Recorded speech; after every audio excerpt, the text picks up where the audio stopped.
ચાલો ગાઈઝીસ આપણે અત્યારે કથા ચાલુ છે, તમે જોઈ લો. બહુ બધા મેમ્બરો બેઠા છે અને બસ પૂર્ણાવતી તરફ આપણે જઈ રહી છે કથા. બસ પૂરી થવાની છે. અણકોટ ધરાવવામાં આવ્યો છે, એ બધું હવે કામ પતાવશે અને પછી પૂરું થાય. બાકી આપણે અંદર છીએ. ગિમ્બલ વિમ્બલ પડ્યું છે અહીંયા અને આ બાવણું બંધ હતું તોય તમને કેવું મસ્ત દેખાતું હતું. જો બાર ઊભા હોય એવું જ દેખાય છે. બારવાળા આપણને આમાં જાદુવાળો કાચ છે. એમાં એવું છે બારવાળા આપણને ન જોઈએ કે આપણે બારવાળાને જોઈએ કે એવું બધું છે. એટલે આ બધાને આપણે દેખાતા નથી. એટલે શું છે આમ ખુલ્લીને બ્લોગ લેવાની માસીને આમ જો આપણા માઇકલભાઈ બેઠા છે, બાકી સુરતના મહેમાનો બેઠા છે. આ હા હા મજા આવે છે. અને લાઈવનો સેટઅપ આ બાજુ છે. લાઈક શેર અને સબસ્ક્રાઈબ ન કર્યું તો કરી દેજો. અને ટાઈમની વાત કરવી તો 11:26 થઈ છે બપોરના. 11:26 થઈ છે. તો છેલ્લે સુધી બન્યા રહેજો. જે આપણે બહુ બધું દેખાડવાનું બાકી છે. લાઈક શેર અને સબસ્ક્રાઈબ ઠોકી દેજો. નવા હોય તો લાઈક સબસ્ક્રાઈબ તો ખાસ કરીને કરજો, કારણ કે તમને આવા નવા બ્લોગ જોવા મળતા રહે.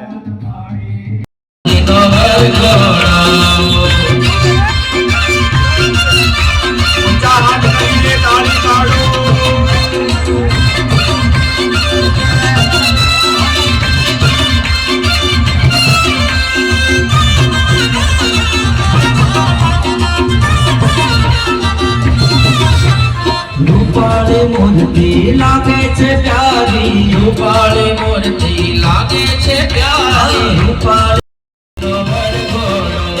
વરઘોડો વરઘોડો વલમજીનો વરઘોડો,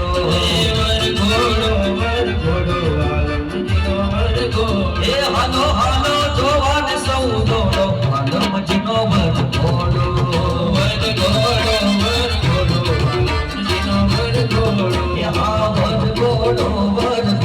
વાલમજીનો વરઘોડો,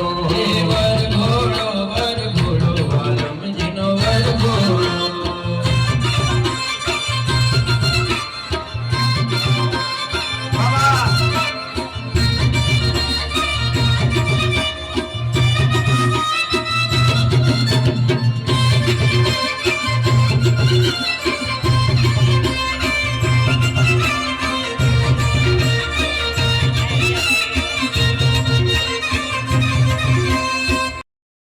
હાલો ગાઈઝીસ, અત્યારે રાત થઈ ગઈ છે ને અત્યારે આને શું કહેવાય, શું હાલે છે?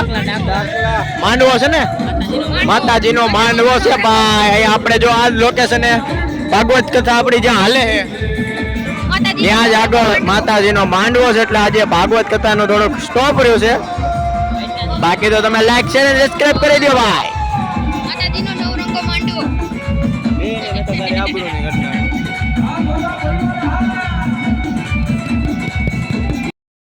તો ગાઈઝીસ, કાલે તમે જોયું એમ છેલ્લે આપણે ડાકલા જોયા હતા અને આઈ થિંક 12 વાગ્યા પછી બહુ ઘણા જોયા હતા. પછી આવી ગયા હતા ઘરે અને હોઈ ગયા હતા. અને વ્લોગ થોડોક આજનો નાનો છે પણ કાંઈ પ્રોબ્લેમ નથી, ઠીકઠાક છે. સારું લાગ્યું તો લાઈક શેર સબસ્ક્રાઈબ કરજો. હું મળું કાલે એક નવા વ્લોગમાં. જય હિન્દ, જય ભારત.